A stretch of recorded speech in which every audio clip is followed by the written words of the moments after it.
In a previous video, we showed you how to remove the stock JBL subwoofer from your double cab Tacoma. Today we're going to seal up that large opening left behind.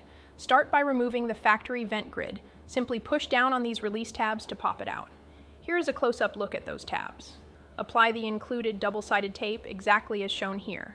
Make sure the pieces of tape fit tightly against one another without overlapping. Notice how we cut the ends of the tape here to ensure a perfectly seamless, gap-free fit. Now, trim away any excess tape by cutting carefully around the rounded edges of the metal plate. Clean edges are crucial for the plate to align perfectly during installation. Important note, before mounting the panel, we highly recommend cleaning the truck's rear wall with rubbing alcohol or a similar degreaser to ensure maximum adhesion.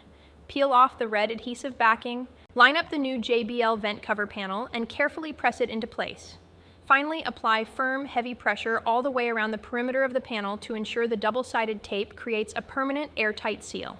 Be sure to follow us on Instagram, Facebook, TikTok, all of the social medias, as well as subscribe to us on YouTube, because I'm going to be showing you how to do a complete audio upgrade in your 2024 and up Toyota Tacoma, whether it has JBL, non-JBL, is a hybrid, or a non-hybrid.